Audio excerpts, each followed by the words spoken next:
Welcome to Why Is This Good? A podcast by the Naples Writers Workshop. I'm Christine and I'm here with John. Hey, John. Hello. It's my turn. I picked a random story. It is called Snow and it is by a writer named Dale Bailey. In the section I'm going to read, it's probably halfway through. They checked the house, throwing deadbolts, locking interior doors and windows. Karen's didn't get the windows. You wanted to get inside bad enough, you just broke the glass. Yet there was something comforting in sliding the little tongue into its groove all the same. Symbolic barriers, like cavemen drawing circles of fire against the night.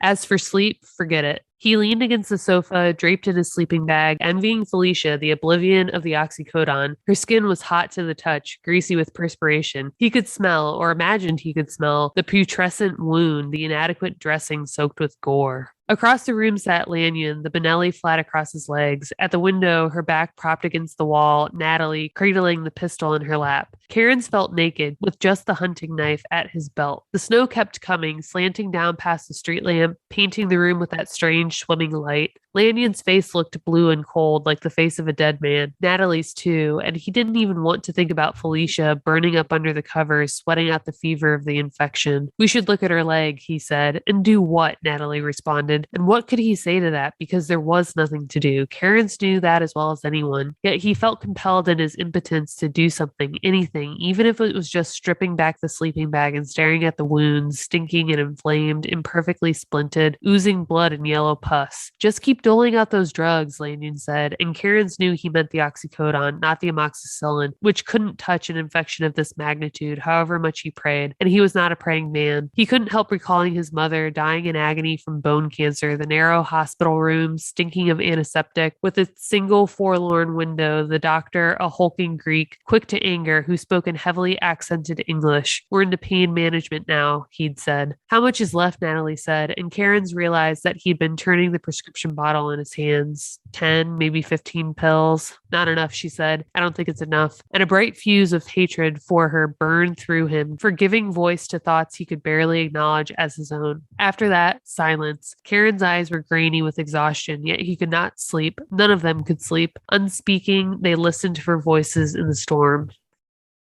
So I found this story randomly. I don't even know what I was looking for. But when I came across it, I was like, oh, I don't feel like I think we have done an apocalypse story. I can't remember now. Woodland was kind of an apocalypse story. Yeah, like Cli-Fi style. But we definitely hadn't done something that I could remember at least that felt like this kind of action, zombie horror. And this is like a story that we're all so familiar with. I was surprised that it hadn't come up yet. And also there's so many films, we've all seen a million iterations of this, especially in theaters, that I was like, oh, this will be kind of fun. He's got some great style in here too. Yeah.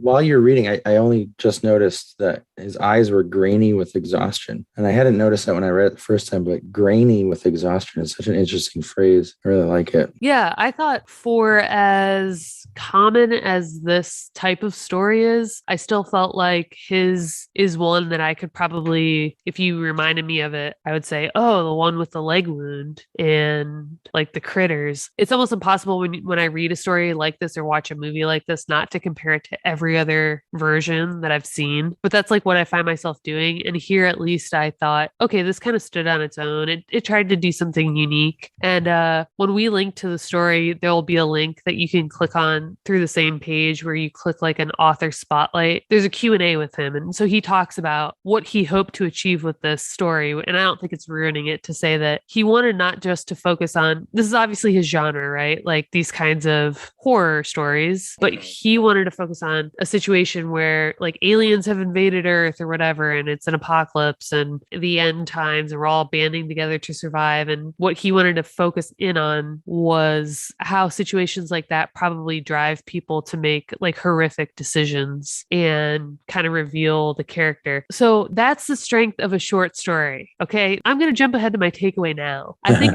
when we tell ourselves that we're going to write something as ambitious as an apocalyptic novel, which means breaking a world so thoroughly that you almost have to create it first and then destroy it, but you have to destroy it in a really special way. And there's got to be creatures and there's got to be like all these, I don't know. I feel like when I hear about a movie that's an apocalyptic movie, it's like a 3-hour film about the end of everything. It's like, shouldn't it just be fade to black right away after 5 minutes? But they seem to be so like grandiose and like sweeping and like big picture. And the only way to kind of portray that there is nothingness is to like pull back and show you the entire world of nothingness. These stories often like cover lots of ground and miles. So you can continue to prove to your viewer that there's nothing for miles. And then to see a short story decide, well, I can't accomplish all of that. I can introduce the feel of an apocalypse so quickly. We talk about this with like war movies and war stories. As soon as you say World War II, I fill in the blanks. As soon as you say apocalypse, my brain fills in the blanks. So with that knowledge, knowing that you don't have to create and break and destroy and show me the world, just say that it's the apocalypse. I gotcha. And then you can like zoom in and write a very short story that is in the context of an apocalypse, but it's really about how quickly you'll stab and kill your wife when shit goes south. And then it becomes a pretty powerful short story. That's what a short story does, right? Focuses on that instead of the premise or the setting, whatever it is. It's like the apocalypse is the wrapper. It's not the story.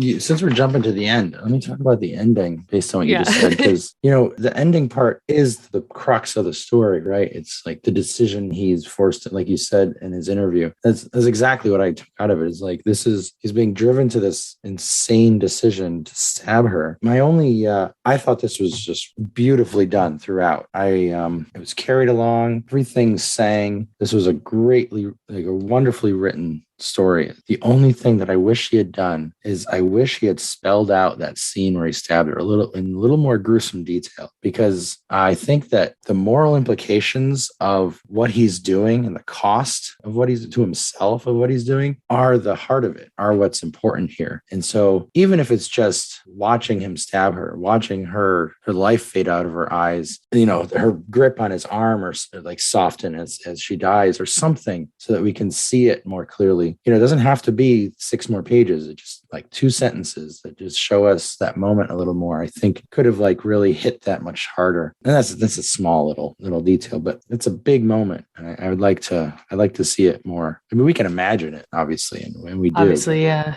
I'm gonna read that section because I knew it was quick, but then I just pulled it up again and it's like too quick. You're right. So it's like a tense scene where like the little alien critters are definitely about to like bust into the house and already have, and Felicia's immobile on the ground and they're all running for the Yukon. She says, "Don't leave me, Dave." Felicia sobbed, "Don't leave me." Outside, the Yukon roared to life. "The rules have changed. We have to watch out for ourselves now." That's something he's thinking. "Dave," Felicia said, "I'm scared. God help him. He didn't want to die." "Shh," he said, brushing closed her eyelids with his fingers. "Never. I'll never leave you. I love you." He bent to press his lips to hers. His fingers fumbled at his belt. They closed around the blade. A moment later, he was running for the Yukon. So you're right. We know exactly what happens. But yeah, it's not just the decision to kill her. The decision to kill her is almost like the most simple conclusion if you admit that she's going to die one way or the other. It's exigent, right? It's a matter of the situation, right?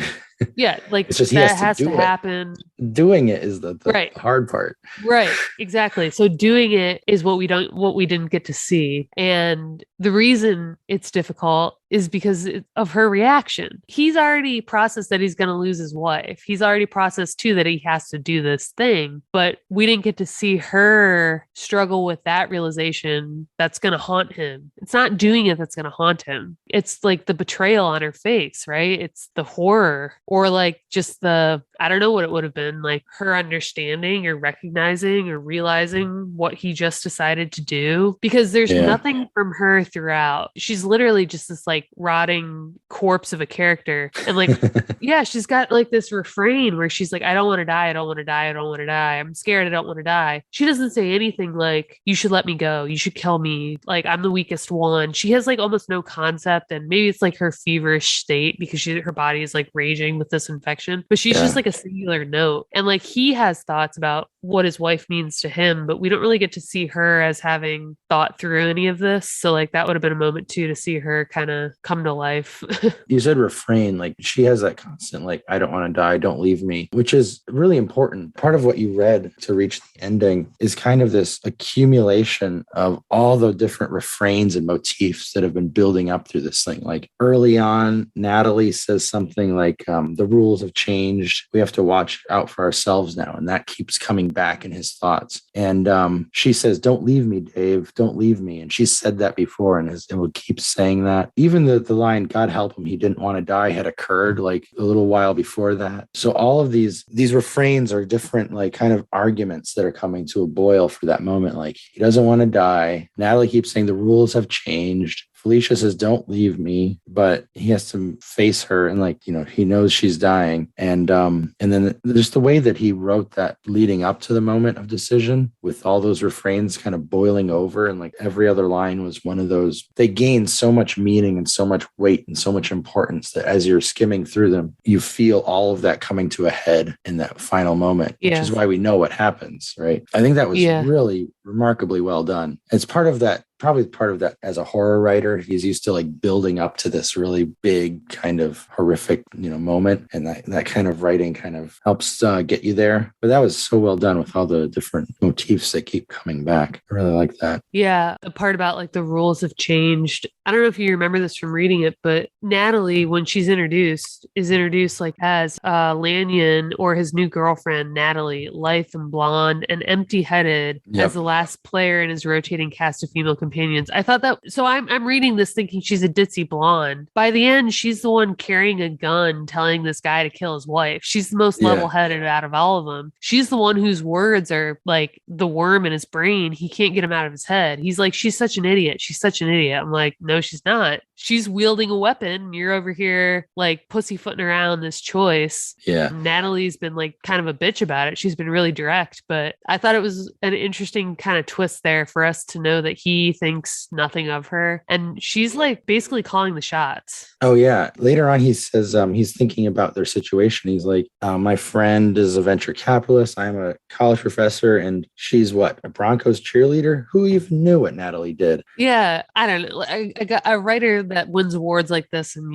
knows his genre probably has something to say about Natalie. But I kind of read it and I was like, I can't tell how much he thought about Natalie or not, because the narrator or the, Karen's doesn't give a damn about her, but she's like probably making the most decisions like throughout. She's the one saying like, there's not enough medicine. Why would you look at her leg? Yeah, she drives it a lot and she makes the most sense in certain interesting ways. When she says the line that keeps coming back, the rules have changed, Natalie had said. We have to think of ourselves now. His immediate response is, fuck you, Natalie, Karen said. And that had been the end of the conversation. It's like, he didn't have an answer. He kind of knew she was right and he didn't want to admit it. And that's, it haunts him. He never has an answer to that until finally at the last moment, he finally says she's right. And, we get where we are. But it is interesting. The story is all about the present action. We get glimpses at the past, kind of like, the current relationships are established and kind of explained with these little glimpses, like the roots of those relationships are kind of hinted at. Like, I was the best man at your wedding and this kind of stuff. Or you were the best man at my wedding. And then later Lanyard says, Lanyard? I know. It's like Lanyon.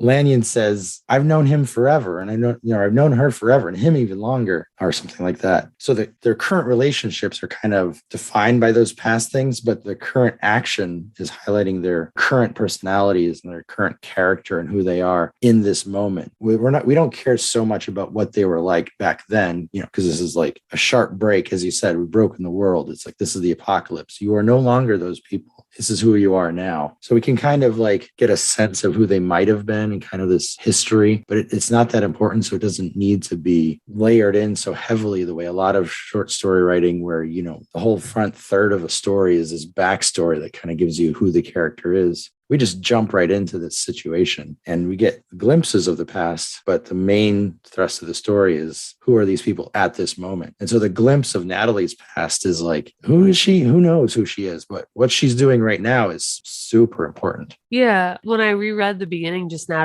to find the intro for Natalie, I was surprised because I didn't remember that we jump into the story after Felicia's leg has been broken. Like the first sentence is about like how she's already like like passed out from the pain. And then he goes into that brief flashback of like how she broke her leg. So yeah, he doesn't even like start with the leg breaking. And the leg breaking, you could argue, even knowing that the apocalypse is like unfolding while they're on this trip, the leg breaking is the impetus for the story. But he doesn't start with that. He starts after that. He starts with the drama. The drama is they're in the house and they're being surrounded and she needs to die. What are they going to do? Or no, she's dying and she's a hindrance to them escaping. That's the drama of the story. And then that leads to the moment of decision. What is he going to do? So he starts there and then flashes back to how did they get there? Right. So it's like these other stories we talked about in a recent episode where they all take place in one cohesive scene and you kind of reach for backstory out of that scene. So, the first paragraph is this is where they're taking shelter and they're hiding out and Felicia's passed out from the pain. Now, let me tell you how they got here. Then we're back into that house and this is what happens. So he's a consummate storyteller. He knows exactly where the drama is. He knows exactly where to start. Right. And like to your point, when the premise is as familiar as the apocalypse, like you should lean into that so that we don't have to do all this throat clearing to get to the drama. You only have so many words and you only have my interest for so long. So if you're going to write about something so common, like you got to set yourself apart. So start as soon as you can. And then I think too, in a story like this, where it sounds like it's written over the course of like a day or two, like the scene itself is like a day or two because they like fall asleep. So it's like hard to know how many hours are actually passing. I feel like it's one night, but yeah, it's hard to tell. Yeah. It's quick. It's not like a week and it's not like an afternoon, but there is some stuff in the backstory where you can tell by telling it in backstory. The other advantage is that we don't have to go through the entire trek down the mountain, which would have taken a couple hours. And like, we didn't have to start there and then take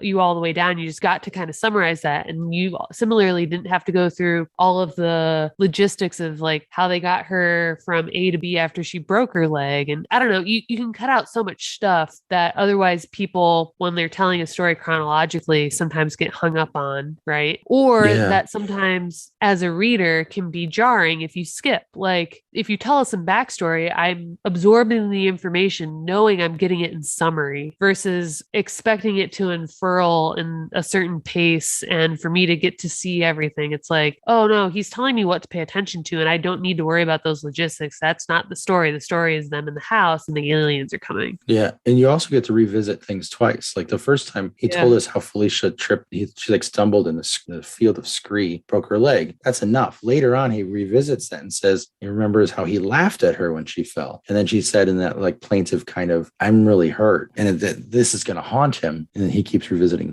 that moment. It's another one of those refrains. But because it's flashback, because it springs out of the current action, what his thought processes are, he can go back to that moment several times and remember different details. And it does, if you were telling that chronologically, all those details would have to be in that first moment, which, like you said, it can slow it down. Yeah. Yeah, this thing flies. This story flies. It goes so fast. Oh, yeah. I usually, like I said, when I'm like scrambling to find a story and I'm just like Googling around free short stories online until I find something that I like, I usually will read like a couple paragraphs and I can tell like whether or not I want to finish it. And then I'll usually send it to you. But for this one, I was just kind of like, I don't even know where this is going. And I remember I like just read the whole thing and then sent it to you. Like I pretty much knew I was going to send it to you, but I also was like engrossed by the story itself. So I just like finished it. I was like, wow, yeah, that went really fast. There's such good style in here. Yeah. There's this little section I want to read, but I can't read the M-dashes, right? So okay. I love this little section. It starts, the glitter of shattering glass splintered the air. Felicia screamed a short, sharp bark of terror. Shut her up, Natalie snapped. And in the silence that followed, in the shifting purple shadow of the great room with its sectional sofa and the gray rectangle of the flat screen and their sleeping bags, like the shucked skins of enormous snakes upon the floor, Karen's heard something. Let's play a game. The game is called What If? Test the privacy lock of a back bedroom. A slow turn to either side. Click, click, silence. Felicia whimpered. Karen's blew a cloud of vapor into the still air. He clutched Felicia's fingers. I don't know, just the way those sentences interrupt one another. Glass shatters, something's jiggling the doorknob, and all this stuff is happening at the same moment. Right. This is a lot of fun. Yeah. And as a writer, what is the distinction between poetry and prose? Like line breaks kind of signify poetry in certain ways, but this is playing with line breaks. there's a poetry to the way you put these together, the way you stagger paragraphs and break into lines with M dashes and do all this kind of stuff. It almost like that section that you read in a film, we'd be seeing things and hearing things, right? At the same time that serve as these interruptions. Like we would see one part of action, but like hear something in the background. And like to accomplish that all in prose probably means either being like creative with grammar or like sentence structure and length and things. And so it's interesting to play with it that way. And then, but then you also think of like the same type of film being written in like, what do they call it? Like when it's not dialogue on a film script, it's like stage direction or whatever else they call that. Stage direction is sometimes written that way. Like it's some of the most sparse writing ever. Like the first time I wrote like a film treatment, I remember someone saying like your stage direction is too good.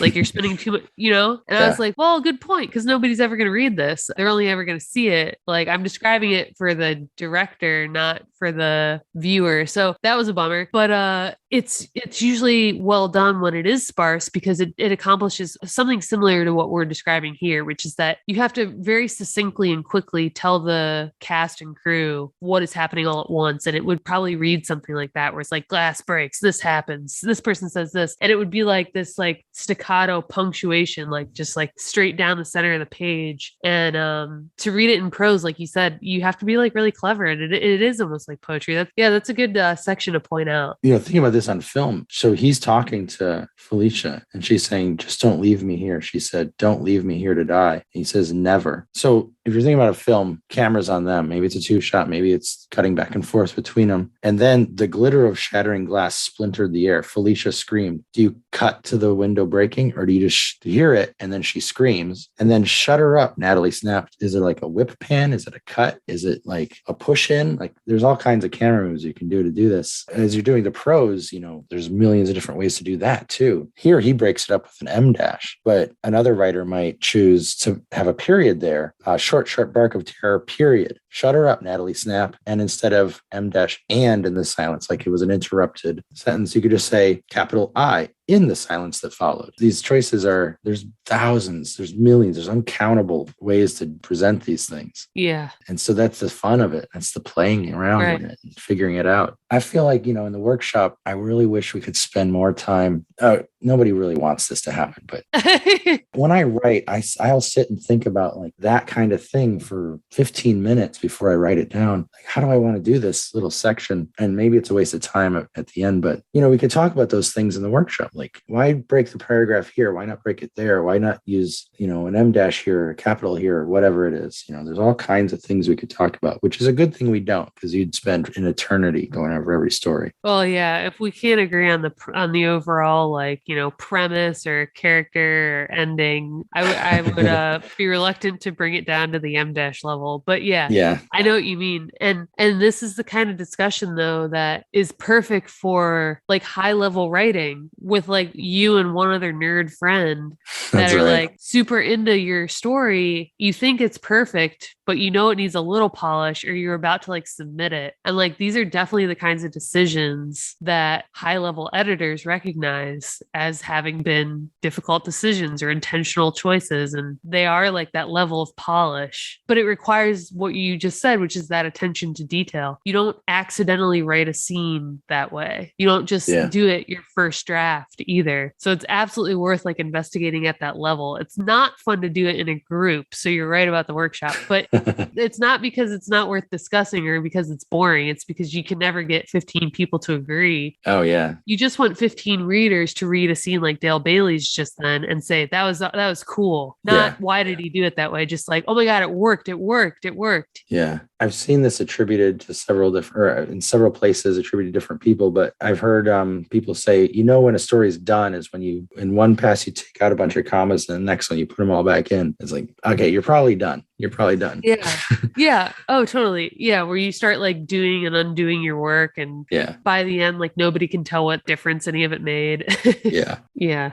So I kind of already like touched, like I said, on my takeaway. Is there anything else you wanted to point out about this one though? My takeaway is kind of an accumulation of everything I've said. Is this is such a good story that's just, it's so much action. It's an action-driven story that has a great character moment at the end that builds to that culminating decision at the end. So there's a lot to learn in how that's structured and how I could rip this apart and figure and just apply that as a template to lots of different story kinds of stories. Yeah. Well, just to summarize, like what I said, it was basically that when you have this many like familiar footholds, I guess, for a reader at play to your advantage, you can do what short work does well, which is just zoom in on the crux of the story. So we know it's an apocalypse. We know it's action packed. We know there's aliens and it's desolate. And we understand the dangers of a snowstorm and all these things, right? So he doesn't waste any time telling us any of that, which maybe in your case, you have a situation that we're less familiar with. So you kind of have to do that. Whatever, fine. But he doesn't bother with all that stuff. He just starts with the story. And then how you pointed out, he flashes back. And short stories just zero in. They go right to the short story. This could be a novel if he wanted it to be. He didn't want it to be, right? There's a ton for a novel. We could have spent a whole like 50 pages getting down the mountain with them, but we didn't because we didn't need to, because that's not the point. The point is for him to think about how situations like this make us make terrible decisions. And so he hones right in on the decision, and everything that he includes is only for the purposes of building the stakes of that decision, you know? So we don't have to waste all this time. He doesn't even tell us what the aliens fucking look like, which I was pissed about. Just vague kind of impressions. Yeah. I'm like, listen, you don't need a CGI budget. You can just tell us. Some films don't show you because they can't make them. You can tell us. And if you didn't, that always bothers me. Anyway, yeah, he just goes straight to the crux of it, which is, I gotta kill my wife. Should I though?